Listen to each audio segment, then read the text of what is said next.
All right, welcome to another interview live from Strange Loop 2022. Today we have with us Jeremy Brown, who is founder and owner of Verodept. How are you today, Jeremy? I'm good, thank you. All right. How was your first conference day? Oh, it was very good. It's been really great to be back. This is my first post-pandemic conference, so just being back in the technical world has been a joy, and getting to talk to people and hear about all the wild different things that they talk about at Strange Loop. And been in Strange Loop before? Yeah, I came just for ElmConf in 2018, and then realized that there was this really interesting conference following on the tail of ElmConf that I was leaving town and not going to. So I came back in 2019. I had a great time. Also did a workshop then. This time I'm just attending as a listener. Good, good. So can you tell us a little bit about your background before we go into your projects? Right. So I have an academic background in computer science. I went to MIT. I was there for a very long time, but I had a good time. When I came out in 2002, I worked in robotics and did that. There was a brief interval with airline software, but I worked for somebody else's robot company for a few years, airline software, which we won't talk about much, and then started a robotics company and ran that with my co-founder of that firm from 2008 to 2016. Was that robotics startup doing good? That we did great until we didn't. So we closed it down pretty much in 2016. And I went to work for the company that acquired our team for a few years, then took a little time off. And then right before pandemic, thought I would start Verodept. And so I incorporated Verodept in, I want to say, November 2019. And then, of course, the world shut down in March of 2020. So there's been a bit of delay getting things launched, but things are mostly back on track. The kids are back in school full time, and it's been a real pleasure to be able to work hard on this for the last year and a half. Yeah. Get somewhere. It's not your first startup. No, this is my second startup. Yeah. To introduce what is the goal of this startup, I wanted to ask you maybe a out of context question, but it's going to introduce us to the context of the startup.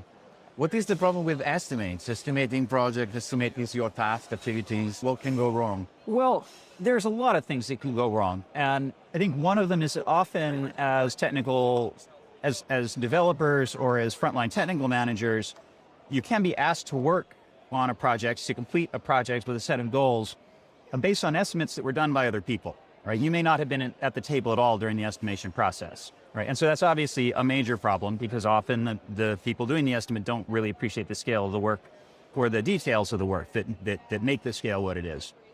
But I think also in many cases, even when teams are given the opportunity to do estimates, the tools we have for doing those and the way we're in the main taught to do estimates don't do a good job of addressing the variability in software tasks. So if you take an individual software task, right, if everything goes right, it'll take an hour, and if everything goes wrong, it's 4 to 8 hours, because it starts by like changing your operating system to get the packages you need, right? So estimating point estimates where you just pick a single number generally adds up to a wildly over-optimistic outcome. And so, this is reflected in, the definition of failure is, of course, fungible, and many people don't like to say it, but there's sort of annual reports on the rate of software and IT project failure that put the number around 50% failure, in the sense of a significant overrun of your budget or your deadline, or just failing to deliver entirely, right? So it may be better to talk about what can good estimates do, right? Yes, yeah. Right, good estimates, like one of the early things is a good estimate. If you can make an estimate that provides actionable information, right, that's a good estimate, right? And so a good estimate is one where you might decide not to do a project right up front. Say, whoa, this is bigger than we thought. Somebody expressed this really well at an informal chat I was at earlier today.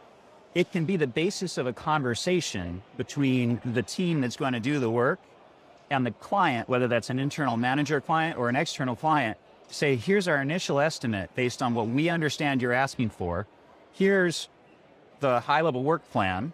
Here's what we think it's going to take. That will take longer than you hoped. That will take more money or more people than you hoped. Do we understand your problem correctly? Do you understand the work that we say we need to do? And how do we adjust things until we're doing less work, or understand that some of this work is unnecessary, or you can modify your expectations about price and timeline, right? So you can have that conversation when you have a good estimate, and it's almost impossible to have a good estimate if it's not sort of part of a plan, right? It doesn't have to be a detailed plan at first, but you can have a conversation around the things you're going to do and why you're going to do them and how much time they're going to take. But you got to have the artifact to have that conversation. It's an anchor, sort of a common framework for that discussion up front. And then if you grant me the hypothesis that this can be done and not painful, if you update your estimates in a running project as you complete tasks, as you partially complete tasks, or even as you discover new work and add it, you can track how your project is doing, right? And monitor your projected conclusion. Are you on track to hit that deadline? If you're off, like, that's a good time when you notice that early to figure out, are you going to add resources, cut scope? Whatever you're going to do, you're not going to surprise the client by showing up at the last minute with a problem. You're going to start socializing them about it now and say, this is a problem, how are we going to solve it together? But if you're not tracking through the execution of the project and something runs away, you may not discover that in sort of the fog of war during the project until very close to the end. And then it's too late to make intelligent decisions about what scope to cut. The scope that gets cut is whatever you didn't finish yet. Okay, I assume this reasoning went into the ideas that you are introducing in your product. Yes, absolutely. And I want to say I'm not introducing the ideas in my projects. These ideas and the specific approach predate my product, but they're not particularly well taught just to new developers or technical managers, and they're not part of the culture, and they're not part of the tooling we have, generally speaking. So we, in a prior startup, actually implemented the techniques that I'm now implementing at Veridept as a product, right? And the literature on this probabilistic estimation has a pedigree. I can give you some books for your show notes that people can read to learn more about this. I mean, the two that I'll mention off the top of the head are Waltzing with Bears by DeMarco and Lister, which is about risk management, but that's just a particular kind of estimation. And it's a quick and easy read, and it introduces you to probabilistic thinking about your projects in the context of risk. And then Software Estimation, Demystifying the Black Art by Steve McConnell, which is a thicker tome, but really walks you through, again, how hard it is to do a point estimate accurately, but techniques for getting usable and valuable estimates anyhow. Okay. Right. So I want to point at all of that as informing what we've done. Oh, very good. So we didn't mention that the product we're talking about is called DoomCheck. Yep, DoomCheck, as in check if you are doomed. Yeah, that's an interesting so thing. DoomCheck.com. Yep. Yeah.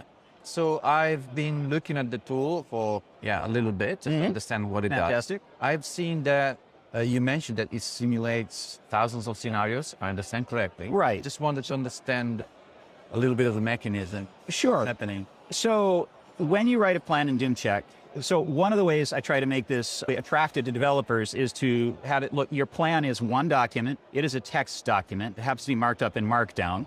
So you can list out tasks and sections or bullets or however it makes sense to you to describe the work you're going to do. And then you attach estimates as little annotations and curly braces to say something like 1 to 4 hours or 5 to 10 hours, whatever it is. And you can put those on a very fine-grained line-by-line basis. And the general thing I say is before you start to actually do the work, probably you don't want anything larger than 40 hours, right? When you're doing the initial estimate, maybe you want bigger buckets because you're doing a very small breakdown. But when you come to the work, break it down pretty small. So anyhow, you put these ranges in, and we fit a curve to them. So we have a sort of probability distribution for an individual curve. And again, I encourage people to put in large ranges, factor of 4, right? Kind of ranges, because those are realistically the uncertainties you're dealing with in software development.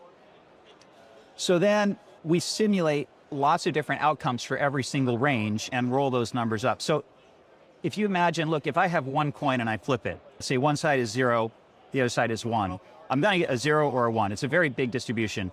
But if I have 100 coins and I flip them, I'm going to get very close to 50 heads, right? It won't be exactly, but the variation will be very small in the middle of that. And so what we're doing, it's not a coin toss, it's a continuous curve, but we are just saying for each outcome, you've got 10 tasks, we're going to pick a random outcome for each of those tasks. And then, they're in a section, we'll sum those up and we'll determine the probability distribution of each section. And then we'll do it again to take the sections up, the subsections to the sections to the project plan. So for every section and for the overall projects, you get a probability distribution of how many hours you'll have to put in to complete the work you've described. Yeah, it's very scientific. It makes sense also. Health. Good. So I had to look, and yes, indeed, the interface of the tool is quite simple. You can enter your... Thank you.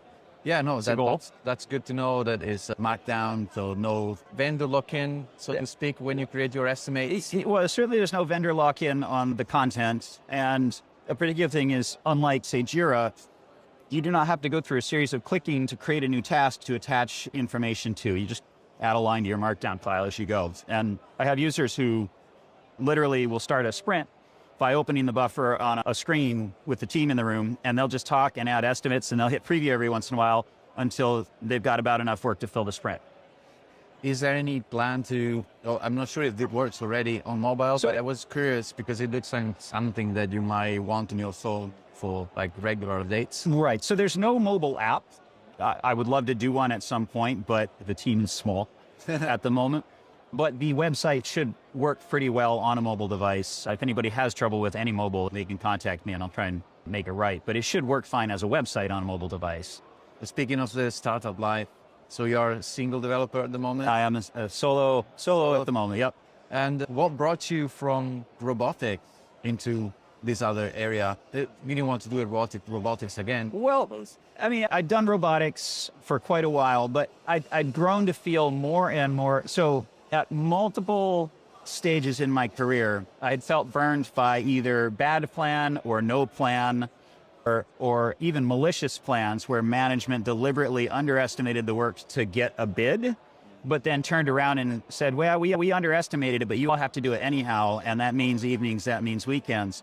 And that had happened enough in my career working for other people, and then we'd had crunches in my last startup that I started to feel very strongly about good project planning in the sense of plans that are good, plans that provide value to the people who do the work, right? And so I'm very strongly convinced that giving developers and technical managers a tool to actually figure out how much work this will be, how much work is remaining, that's low overhead and high value, and that empowers them to have an informed conversation with management. Like, the industry needs this. And I have been burned so many times personally by not having it. When we put together some of these techniques at my last startup and it worked, I was like, whoa, why isn't everybody able to do this? Okay. So that might be the answer also to the question, what would you do differently from the last startup in this new venture? Oh my goodness. Some of the things I'm doing differently are just to try something different, right? Last time was we were doing robotics work with large companies. So this time I'm aiming much more at individuals. So to the extent there's companies that want to bring this on, and I think there are consulting companies and nonprofits and others who might want to start using these techniques, I'm happy to support them in doing that. But I'm also hoping to reach individual developers and, like I said, frontline technical managers directly and get an organic uptake rather than doing a B2B sales cycle. Is there anything else that we forgot to mention that you want to add? I don't know if your audience is interested in the tech stack, I'd be happy to talk about that. Tech stack? The technology stack. Sure, yes, absolutely. So the front end is entirely in Elm. Oh, okay. I just find a delightful environment to work in, having a great deal of fun programming in Elm. The back end is in Go, which I chose ultimately because it's pretty lightweight and compiles very quickly, and it's a small enough language I can keep it in my head. And I found as a solo developer working in a full stack context, it helps to be able to switch context quickly. And so smaller languages like Elm and Go work better for me than trying to retain the entirety of Rust or frankly, even JavaScript when I'm switching back and forth, on a regular basis. It's an interesting combination I never heard of, an Elm front end with a Go backend. Maybe it's just me not being part of that world. No, I don't know. I haven't run into anybody else doing it. I know Go is very quick in creating services. Yep. So I guess if you have that kind of interaction with the front end and the back end, is it hosted on AWS? It's in DigitalOcean, but yeah, it's cloud hosted. Backend is a Postgres database and will be until that breaks. And given that Stack Overflow is still running on Postgres. I would love to run into that problem someday, but it's not something that keeps me awake right now. All right. Well, best of luck for Thank you very this much. new adventure. Nice talking with you. Thank you very much, for taking the time. It was a pleasure to learn something different and new. No, Thank you. Thank you. Appreciate it.